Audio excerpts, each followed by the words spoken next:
Sukhihotu and a very warm welcome from the Buddhist Mahavihara. Here we are going live this evening from our Buddhist Mahavihara's Facebook page on our BMV Dhammadana series. Um, this evening we have with us a monastic or a monk from Canada who's on the Dhammadana series for the first time. Bhante is based in Edmonton, Alberta, Canada, and Bhante will be talking on the four protective meditations. I'm sure many of us have heard of these four protective meditations, and we have probably even recited it in some of the suttas on the four meditations that the Buddha had taught. So this evening we have Bhante M. Nanda Thera from Canada, who will explain to us what are the four protective meditations and why is it important for us to practice it in our daily lives. Without much ado, I would like to invite Bhante to our studio to join us. Good evening, Bhante, Good evening. and welcome to our BMV Dhammadana series. And we wish you a very warm welcome. And this is your first appearance here on our Dhammadana series. And we have to thank Bhante Susila for introducing you to us. Because Bhante Susila was the one who was supposed to do this Dhamma sharing. So he said, no, I'm busy today, so I will deputize and get my fellow brother monk to conduct this evening Dhamma sharing, and we are quite lucky. So we have Bhante Nanda with us from Canada. So before we proceed, let me quickly read Bhante's profile for those of you who want to know a bit more about Bhante Nanda Thera. Bhante Makola Nanda Thera is received his higher ordination. Received his ordination in 2004 at the Kanduboda Meditation Center in Sri Lanka. He then had his monastic training as a novice monk and got his higher ordination in 2006. He did his degree at the Buddhist and Pali University of Sri Lanka, where he earned a bachelor's degree in arts. From 2010 to 2012, he served at the Daham Nikatanaya Buddhist Center near Melbourne in Australia. In 2012, he was invited to serve at the Alberta Insight Meditation Center in Alberta, Canada. And since then, he has been sharing his Dhamma knowledge with those who would like to learn more about the Buddha's teachings in Canada. So, without much ado, I would now like to invite Bhante Nanda to start this evening's Dhamma sharing entitled The Four Protective Meditations. Bhante? Thank you very much for your warm welcome. And I'm really happy to share my knowledge with you today. Now, I'm going to start with this session venerating to the Buddha. Namo tassa bhagavato arahato samma sambuddhassa. Namo tassa bhagavato arahato samma sambuddhassa. Namo tassa bhagavato arahato samma sambuddhassa. Buddhang dhammang sanghang namassami. Sadhu, sadhu. Dear friends, today I'm going to talk about four protective meditations, as you heard at the beginning.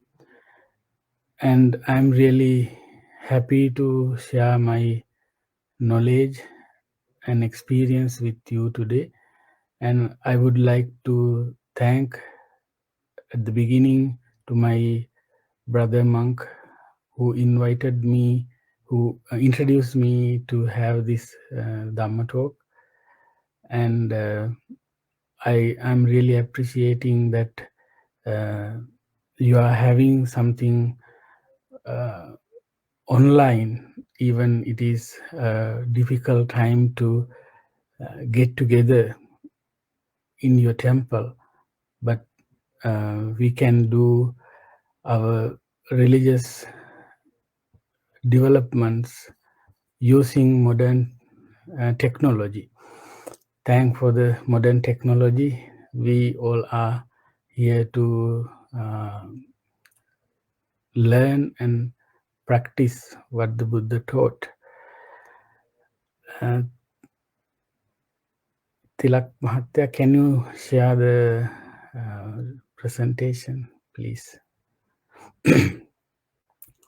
So today we are going to talk about, as you can see on the screen, 4 protective meditations.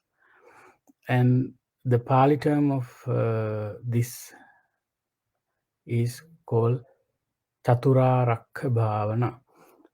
So to the next slide. So I'm going to explain in very briefly, as you can see on the screen, what is and what does meditation mean.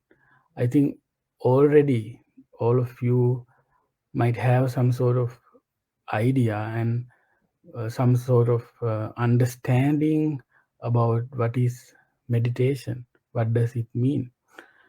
According to the Buddha's own word, he emphasized and he explained it, cultivating, practicing wholesome thoughts in our mind, which is mean meditation. So to practice meditation, there are 4 postures.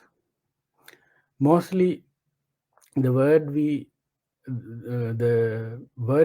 heard, the meditation, normally we imagine and we will see in our mind the picture sitting posture. But sitting posture is one posture, but there are 3 other postures: walking, standing, and lying down. So in any posture that we can practice or cultivate wholesome thoughts, which mean our mind is always capable or always going to be in not to be in wholesome situation. Sometimes, most of let's say most of the time, or if we are not practice enough, it is easy for us to go to unwholesome states of our mind. So that is why we have to forcefully and with effort to practice which is wholesome. So it is kind of hard, but when we get used to it, it would not be that hard. At the beginning, it is hard to start it. It is kind of hard, but when we are getting along with it, it will be a habitual pattern, or it will be a habit for our life to have to observe our mind, which is going on our mind. So basically, that is what I wanted to mention as meditation. What does that word mean? Then um, this, you can see the second question: why these techniques called protection? So these 4 techniques called protection, 4 types of protections or uh, protective meditation. So what we are going to protect, we are going to protect our mind from unwholesome thoughts. So especially these 4 techniques help us to maintain our wholesome state of mind when we are practicing it very often. And especially these 4 techniques will help us to keep on our practice, and it it will lead us to the vipassana or the insight practice in gradually when we practice it. So what are these four techniques? Reflecting on the Buddha's qualities, which is called Buddhanussati. Anussati, which means reflection or reflecting. So reflecting on Buddha's quality is the first one. The second one, which is loving kindness, or the Pali term is metta. I think most of you know what does metta mean. In next sites, we will explain these four techniques in details. So the third one is foulness of the body, or in Pali it says asubha. So the last one, reflecting on death, marananussati. So these are the four techniques that especially Buddha taught these technique for monastics, but if a layperson practice it, it will be benefited for them.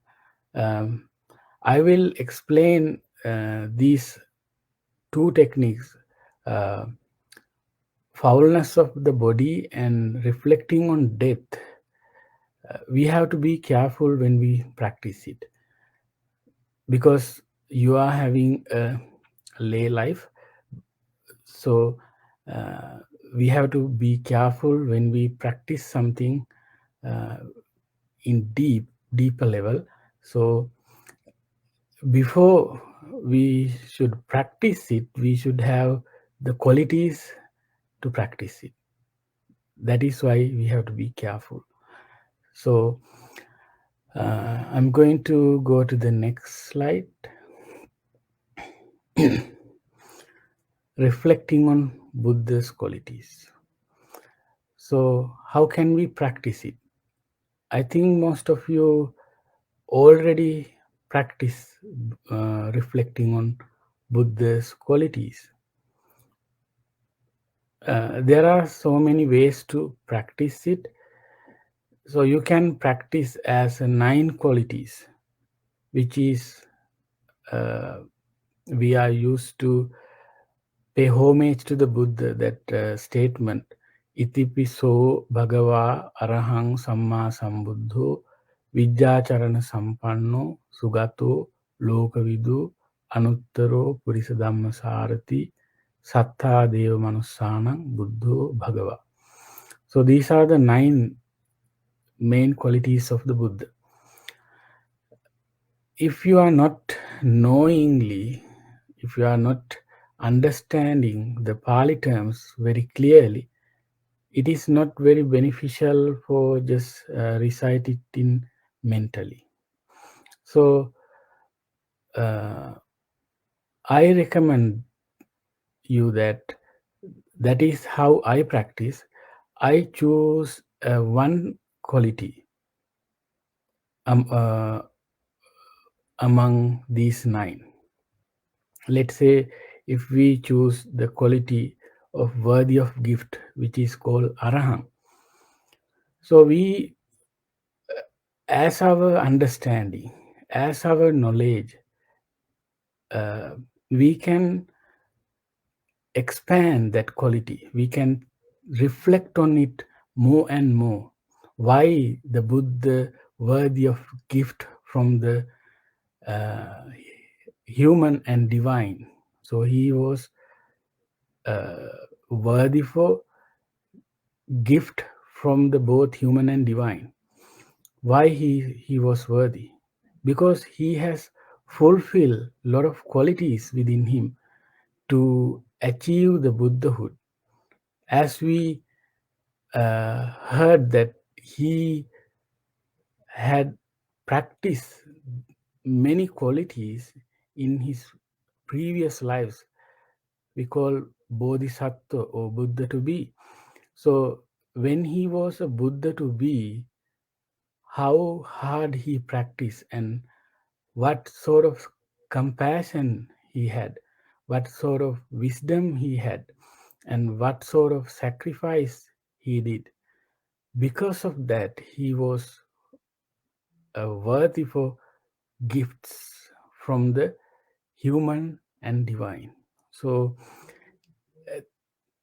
you can choose any qualities among these nine, which is very close to you, which is very pleasant to you, and which is you really know. So then uh, you can practice it closing your eyes. Why do we close our eyes while we are meditating? Because it helps us to less distraction. If we are practicing meditation with open eye, we can practice, but our eye, if we are not practiced enough, if we are not advanced enough to uh, not to be distracted, we will easily be distracted by when we practice open eye. So that is why we close our eyes. When we close our eyes, you can imagine a Buddha image, very pleasant image in your mind, and then you can reflect on the qualities of the Buddha. Or uh, if even though I ask you to practice or reflect on one quality, if you are comfortable with practicing with the nine qualities, you can do it. Whatever the way, the thing that we have to uh, focus in our mind, if we are going off track or if we are get lost, so that is what we have to be careful. It is easy to go to past and future. So when we are reflecting on Buddha's quality, so we have to be on the track all the time. We have to reflect and make sure that I am on the track. Am I reflecting on the quality of the Buddha or reflecting on something else? So that is what we have to be careful.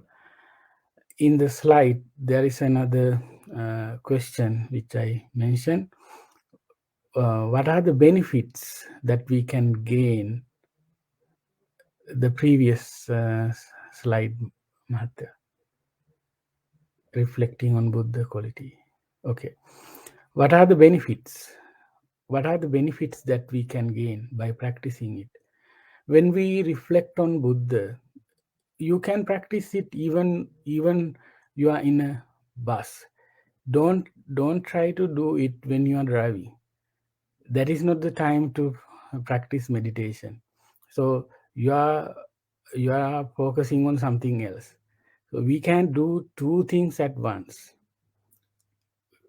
We can be multitaskers, but especially when we practice meditation, it is not the best way to practice it. So when you meditate or listen to a Dhamma talk, don't do anything else. Just focus on what you are listening or what you are reflecting on. Let's say meditation. If you are going on a train, there is nothing to do. So you don't have to worry about the road. You don't have to worry about the other passengers that traveling with you. You don't have to worry about them because you are not the driver. You are not the responsible person to bring them to safely to their destination. So at that time, at that situation, you can practice it. Even you are in a car or bus or in a transportation service, any sort of transportation, and you can practice uh, while you are walking. So you don't have to show up it is not showing off that you are practicing meditation. If there is no one else to talk or get along with, you can practice by your own. You don't have to show off that I'm meditating. So that is not the Buddha's way. So when we have very precious, valuable thing, we are not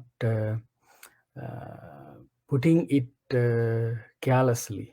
So we have to be very careful because we are dealing with our mind. So when we practice this technique, it will always help us to purify our thoughts, less stress, and it will help us to refresh our mind. And when we are reflecting on both the qualities, we will observing or absorbing Buddha's quality in our life. When we reflecting on it, uh, automatically we are trying to uh, practice or develop, which is Buddha developed in his own practice. We cannot be the Buddha. We cannot be. We can if you want. I'm not telling that we cannot become Buddha. It has a lot of perseverance. We need a lot of patience to gain that higher goal. But as we are, as our capability, as our ability, we can practice some sort of it. So it will help us to practice in that way. So let's take a few minutes and we can practice reflecting on Buddha quality. Let's say let takes 2 minutes and we can practice. So sit upright, straighten your back, and gently close your eyes. Take a deep breath and breathe it out slowly to relax your mind.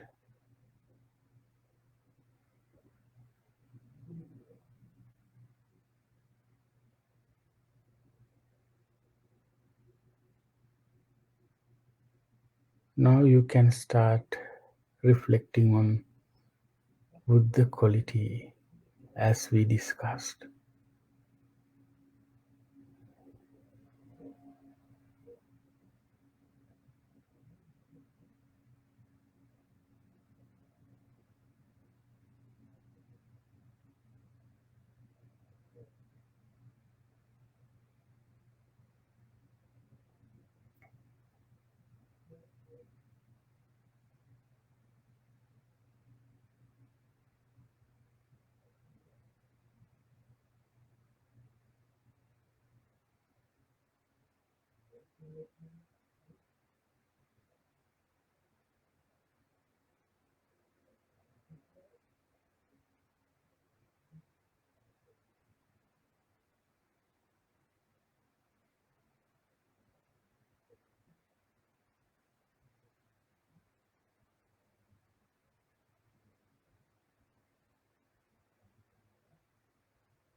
Gently open your eyes.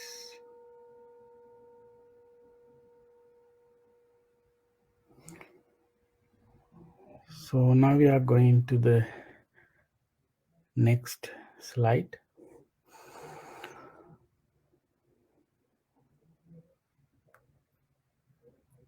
Okay. So the next one, as you can see, loving kindness. In Pali, we say it metta. So what does it mean? It mean that we don't have any anger. We don't have any enmity. We don't have any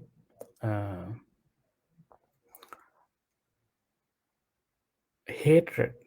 So the opposite of hatred, enmity, anger is loving kindness or metta, which is called in Buddha's teaching appamanya. Appamanya, there are 4 appamanyas. We call them metta, karuna, mudita, and upekka, which mean there is no limit. To practice metta, there is no limit. Sometimes when we tolerate some situation, some people, and then we might say that my toleration is end now. But what we should do at that time too, we have to tolerate little bit more. There is no limit of toleration. There is no limit of loving kindness. There is no limit of compassion. There is no limit of sympathetic joy. There is no limit of equanimity. So one of them is loving kindness, which is really helpful for us. So how can we practice it? We can practice as you all practice, I think. We are starting from ourselves. May I be well, happy, and peaceful. May no harm come to me. May no difficulties come to me. May I be free from anger. May I be free from hatred. May I be well, happy, and peaceful. So reflecting on this, generating that fearless, angerless situation or state of mind within ourselves, and we will spread it from where you are living and spanning it to all the directions. So why should have to practice especially loving kindness? Because we have roots of anger. Right now, we don't have any anger, do we? No, I don't think so. Does it mean that we don't have anger anymore? It doesn't mean that we don't have any anger. So when it is all the possibilities come together, anger will ignite. So where is anger now? It is underlying or sleeping. When the situation comes, it will awake. So what is the reason of anger? The reason of anger is root of anger and unmindfulness. So when we are unmindful and there are underlying anger within ourselves, when the things happening, circumstance come together, we will get angry. So sometimes we complain to others. Not sometimes, most of the time we are complaining to others. But the weakness is within ourselves. If there is no root of anger within ourselves, nobody can ignite it. Nobody can ignite it. Nobody make us mad. So making or being mad or being happy, which is our choice, not someone else's. So we have to think, do I want to be happy or do I want to be mad? Even though someone telling you very harsh, bad word, sometimes very harsh situation. So if we are not tolerating it, if we are not practicing loving kindness within ourselves, we are not practicing Buddha's teaching. So we have to love ourselves first. So what do you think? Who is the first victim of your own anger? No one else. Yourself. Myself. So the first victim of my own anger is myself. It is like drinking toxin to die someone. So I'm drinking toxin, wishing that someone would die. But I would die first because I'm drinking that toxin or poison. So I toxicate or I poisoned my mind. I break and destroy my peace of mind, and I spread it among others or the atmosphere. When we go to a place, there is a hot-tempered person living. That unwholesome, that unpleasant vibration will affect us. So we are always complaining about the world. They are not friendly. They are not spreading loving kindness. Or instead of loving kindness, most of the people sharing or generating or throwing anger or enmity. So we cannot cool down or we cannot suppress anger with anger. We need something different, something opposite. If there is an angry person, we should not make him more mad by making, why should I take his anger to me? That is how we have to think. Why should I take his anger to me, his madness to me? So let's think about when someone get mad. So mad mean crazy. So when we are angry, we are crazy. We are not. That is not our uh,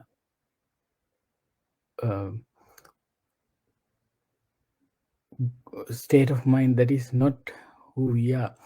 That is kind of not the real me. So to see real myself, we have to understand these inner qualities, especially loving kindness. Nowadays, we all should have to practice loving kindness more and more, because more people are unhappy, unpleasant, because of their hectic lifestyle, and they are so busy. And because of this COVID situations, many people lose their jobs, and they cannot live as they were before. So in that kind of situation, we have to practice it more and more. Then it will help us to calm down ourselves. As we talk about the second point of our slide, benefits of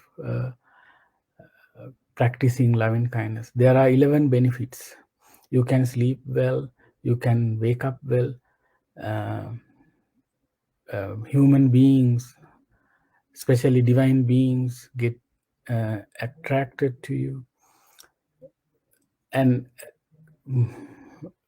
first of all, we all are pleasant to ourselves. And there are some other benefits that we can gain. I think you all know these 11 qualities. Because of this short time, it is hard to explain everything, but I'm trying to explain something overall. You can get overall idea about why should we practice, what is the purpose of practicing loving kindness or metta.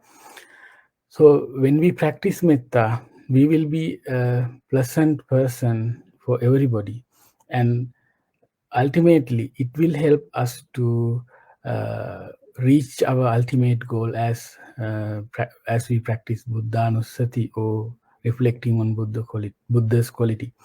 So when our mind is uh, tranquilized, or when we have peace of mind, tranquility, that peace of mind, that peaceful mind brings us the liberation, especially wisdom. So when we are unsettled, uh, not calm, we can see things as it is. When we are settled, we can see things clearly.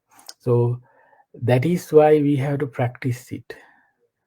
There are, when we go to let's say when we go to a war, there are so many weapons that we have to use. Why? Sometimes our enemies, they are hiding, we cannot see them. So to destroy hiding enemies, we need a very powerful weapon. So when the enemies are face to face, we can use sword or something similar weapon to destroy them. So when they are little away from ourselves, we can use uh, let's say bow and arrow, or uh, gun to destroy. This is not I'm not telling to kill somebody. I'm just giving a simile how important to practice this technique. We cannot destroy these defilements or unwholesome state of our mind by using one technique. That is why Buddha gives us many techniques to destroy hiding and face-to-face enemies within ourselves. So there are so many enemies within ourselves. We think the enemies in out, but enemies are within, uh, to put us down. So when we see the enemies within ourselves, it will help. It will really easy for us to reach our goal. So That is why we have to practice these techniques. So I'm going to the last slide. Uh, I put these two techniques together because it is kind of interconnected. Foulness of the body and reflecting on death. So people, especially lay people, do not like to talk about these two topics because we think everything permanent. Everything is permanent, nothing impermanent. We don't want to talk about uh, right repercussion or foulness. Why should we think about this foulness of our body? There are 32 foulness body parts in our body. Some of them are hair. So we love our hair, but if you found hair in your plate when you eat, it is kind of disgusting. So when it is, when it, uh, when they are in the certain place, the proper place, it is nice. So when this hair in our head, it's look nice, but if it is apart from our head, it is not look nice as it is on our head. So let's say body hair or tears, everything within our body. But when we say I, my, myself, we are saying to all of them, I, my, myself. So we are attaching, we are very firmly into these foulness. So if we are not taking shower or bath for several days, nobody could come close to us. That much smelly we are. And we have to maintain this body uh, by taking shower, taking so many things that we have to clean. So when we see that true nature of this body, it will help us to get rid of or that firm attachment, firm clinging to detach. So we don't have to detach. When we have that wisdom, when we are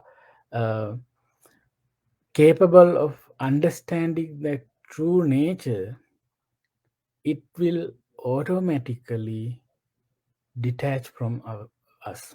So we don't have to forcefully let go anything. When we see the true nature, it will take apart or release from our firm grabbing. So that grabbing, that holding will lose. So that is why we have to practice foulness of our body. So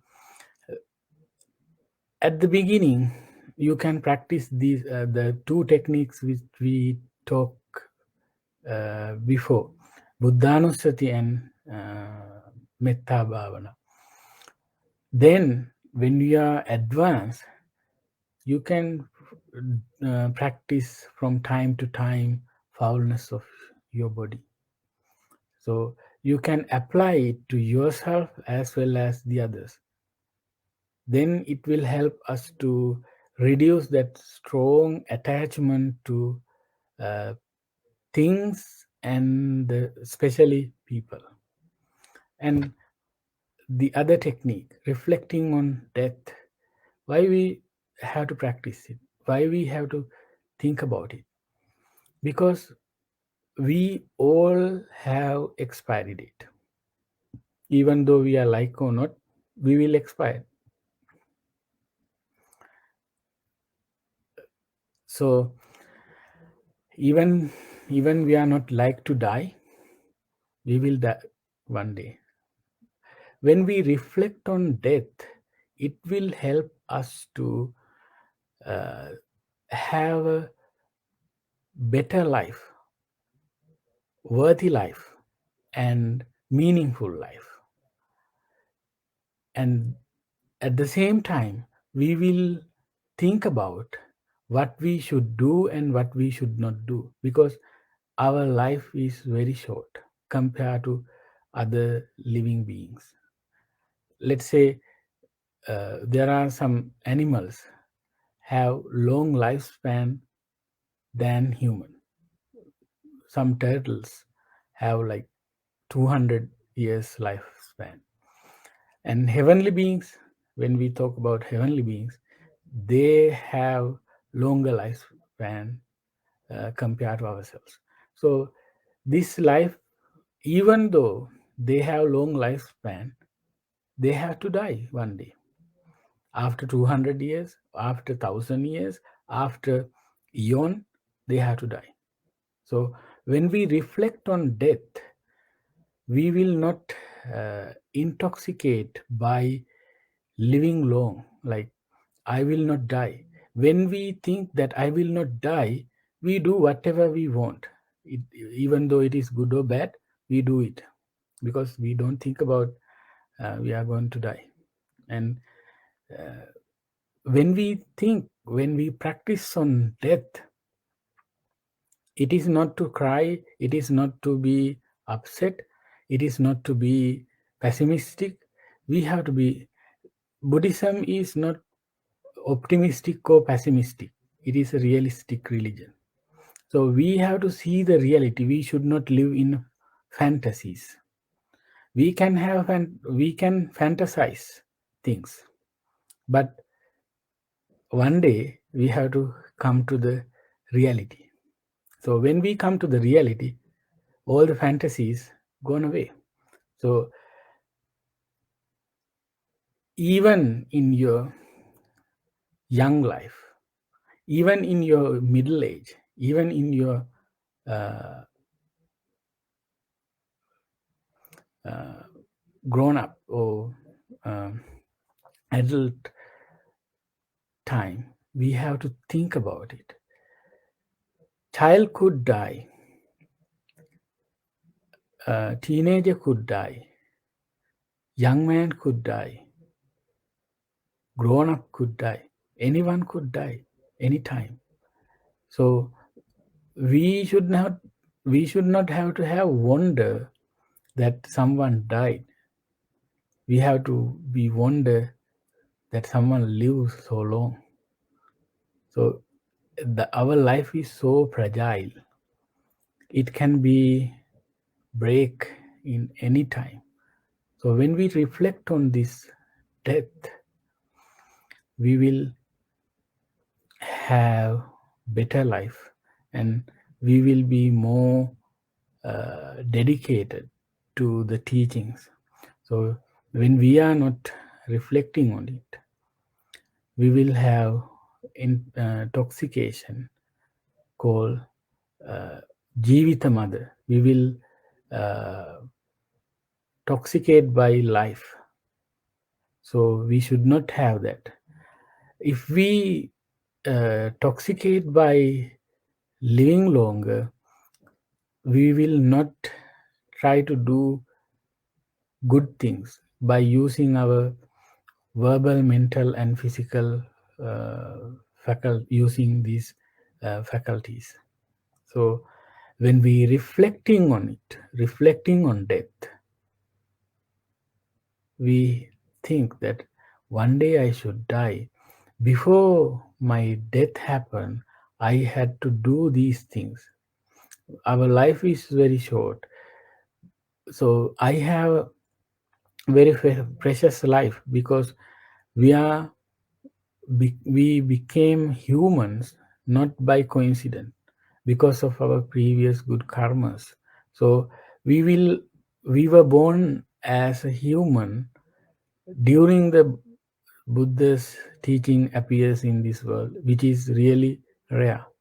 So because of that, we are not practicing this teaching. We have to be born again and again, and we will facing the same uh, unsatisfaction, which is we experiencing right now in future. So by thinking this as a fear, as a uh, danger, then we will be able to, we will encourage ourselves, we will energize ourselves. This is, this life is very short, so that I have precious time to practice this teaching. And when we have compassion, when we have loving kindness towards ourselves, we will liberate ourselves from this misery, this unsatisfaction. So that is what Buddha mentioned as a dukkha. So being born again and again, it is not a nice thing. So practicing meditation is, it is hard. It is not easy. So we have to do these things because of the birth. So when we were able to stop that chain of birth and death, we will be liberating. There is nothing for us to do to liberate.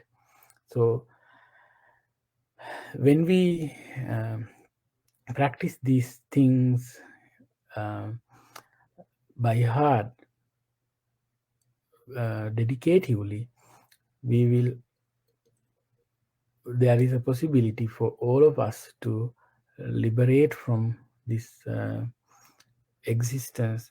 We all are practicing this teaching to bring ourselves to a good state. So as you wish, you, if you want to go to heaven, there is a way. If you want to go to hell, there is a way. If you want to liberate yourself, there is a way. The way you want, there you will be. So think what am I doing and what I need, and then be practice on it. So that is what I wanted to share with you today. I think I answer all the questions. Uh, Especially, I wanted to emphasize, when we practice that two techniques, last two techniques, reflecting on death and foulness of your body, you have to be some sort of advance, which means you have to have some sort of insight within you. Otherwise, your life would not be balanced. You go to some extreme. So Buddhism never emphasize or encourage extreme, being in extreme.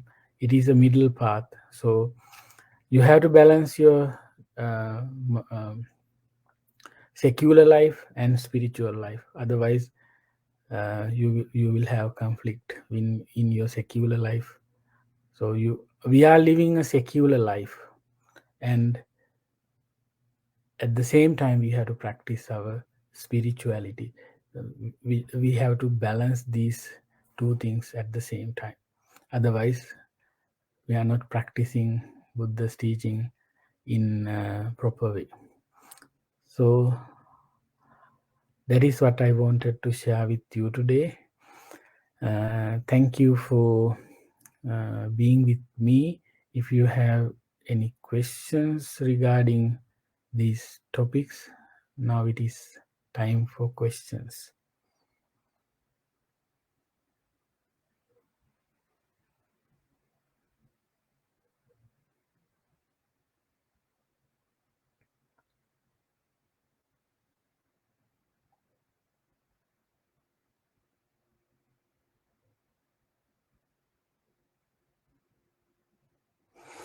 There is a question, dear Bhante.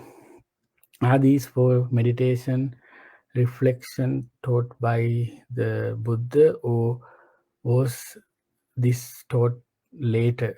Thank you. So it was taught by Buddha, but when we practice meditation, it is really helpful for ourselves to protect our mind. These 4 techniques taught by Buddha, no one else. So we don't have to worry. We don't have to hesitate. That is taught by someone else. So I have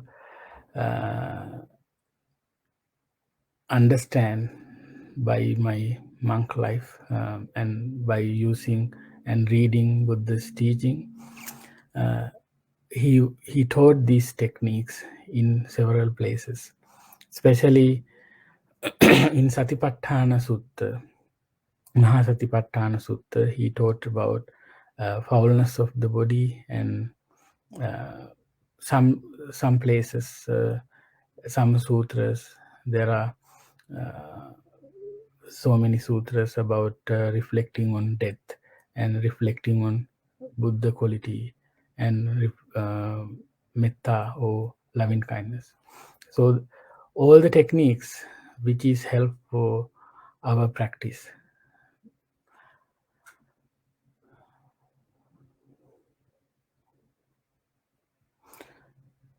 Another question, dear Bhante, my nephew is in his teens and he is going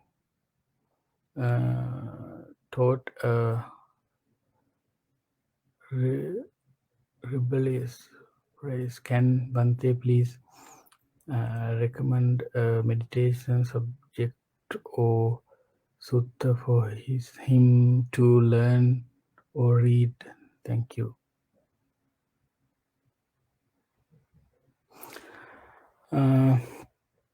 As a teen, I think he could practice breathing technique, not as a deeper level, like observing the breath without distracting. So I recommended that you should go to a monk if you could and ask meditation instruction. So it is better to have instruction from a suitable person, because if somebody give you a wrong advice, I'm not telling that you have to doubt about it, but we have to be careful because we are dealing with our minds. So it is the most powerful and delicate thing in this world.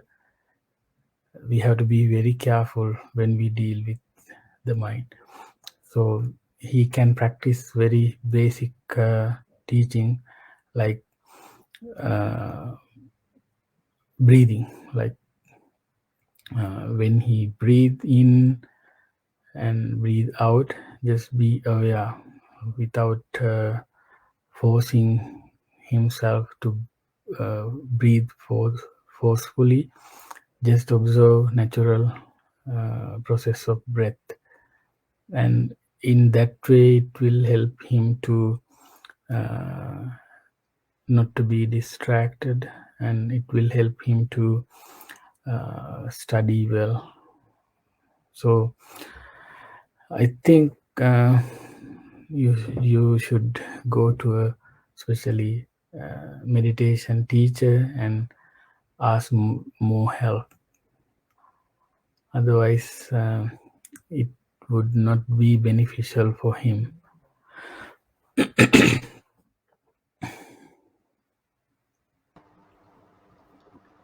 Thank you, Bhante. I think we've come to the end of the Q&A. There are no more questions. But as you had mentioned, I think it's critically important for whoever is going to practice meditation to actually have a teacher or a guru or whatever to actually guide you through the different meditation practices. Because I think the meditation that you are going to observe is actually will be important if it's got to be guided by somebody who's more experienced or it's a regular practitioner. As he said, one Bhante, maybe a monk who's actually very experienced in meditation.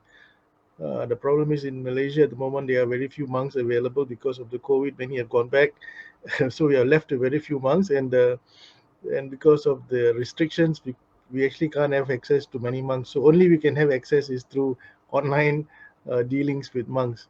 So hopefully things will improve in the near future, and we can be back to one-on-one with the And teacher. I Yeah, think best practice is to tolerate. yeah, true. Yeah.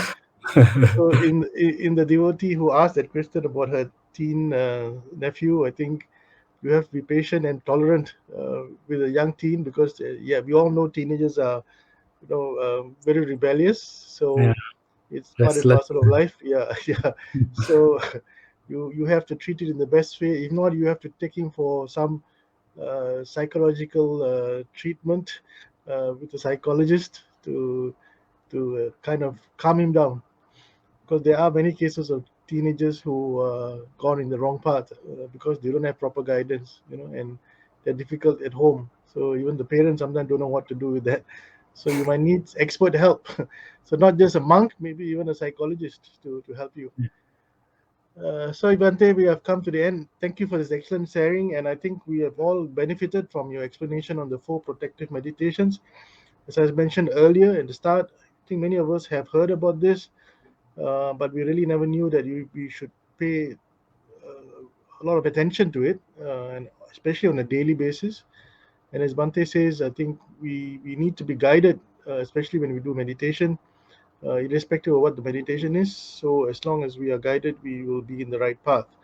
So before we end, let me invite Bante to conduct the Anumodana, and then we'll go to the end of this evening's Dhamma sharing. Bante, could you kindly conduct the Anumodana? Thank you. And now we are going to the conclusion by sharing merit with all the heavenly beings and sharing merit with our departed loving ones. We have acquired a lot of merits by listening to the Buddha's teaching. By the merits which we acquired today, be shared with all the heavenly beings. May they uh, be happy and peaceful. May they protect this world, Buddha's dispensation, as well as all of us. Ultimately, may all of them be able to overcome this samsaric cycle, attain the supreme awakening of Nibbana. With that intention, let us share merit. Akasattha ca bhummattha deva naga mahiddhika punyantang anumoditva chirang rakkhantu sasanang chirang rakkhantu desanang chirang rakkhantu twang sada. And again, we can share this merit with all our departed loving ones. May all our departed loving ones be shared with these great merits. May they receive what they need. May their sansaric journey would be a successful one. Ultimately, may all of them also be able to overcome this sansaric cycle, attain the supreme awakening of Nibbana. With that intention, let us share merits. Idamme ඥාතිනං හෝතු සුඛිතා හුන්තු ඥාතයෝ ඉදම්මේ ඥාතිනං හෝතු සුඛිතා හුන්තු ඥාතයෝ ඉදම්මේ ඥාතිනං හෝතු සුඛිතා හුන්තු ඥාතයෝ. By the power of this accumulation, the people who uh, gathered here, and the sponsors and the organizers, all the people who help this Dhammadhana will be share this great merit. May they receive what they need in their life, and may they be healthy, may they be happy and peaceful. May this merit will help us to keep on practice on the Buddha's teaching. Ultimately, may all of us be able to overcome this samsaric cycle, attain the supreme awakening of Nibbana. With that intention, say sadhu, sadhu, sadhu. I'm going to bless all of you by reciting this stanza. Please receive the blessings. Abhivadana Silissa Niccang Buddhapachayino Chattaru Dhamma Vaddanti Ayuvanno Sukhang Balang Ayurarogya Sampatti Sagga Sampatti Me Vacha Ato Nibbana Sampatti Iminate Samijjatu. Thank you and have a wonderful evening. Thank you, Bhante. Thank you for sharing the Anumodana with us and conducting the Anumodana. So we have come to the end of this evening's Dhamma sharing, and we would like to take this opportunity on behalf of the monks as well as the Committee of Management of the Buddhist Mahavihara here in Malaysia to thank Bhante Nanda for taking time off, especially so early in the morning. I think it's now only 7:30 a.m. in Canada, for sharing the Dhamma with us so early in the morning. We're ever grateful to you, Bhante, for joining us, and also we have to thank Bhante Susila for helping us, introducing you to us. So now we have an extra resource to go to if we need any help as far as the Dhamma sharing is concerned. We also like to take this opportunity to thank our sponsors this evening for this Dhamma sharing, and all our viewers who are joining us this evening. We had quite a number on both the Buddhist Mahavihara Facebook pages as well as the Theravada Buddhist Council of Malaysia, their Facebook page, who have joined us, and we look forward to your continued support. Just for a quick announcement, this Sunday evening at 8:30 is actually a Mandarin Dhamma sharing by Bhante Vijita Ratana from Sri Lanka. Bhante will be explaining the Dhammapada verses 21, 22, and 23, but it's going to be in Mandarin. For those of you who like to join in or who are familiar with Mandarin, conversant in Mandarin, you can join Bhante Vijitaratana at 8:30 this Sunday evening. With that, we've come to the end of this evening sharing. Have a pleasant evening and Sukhihotu one and all.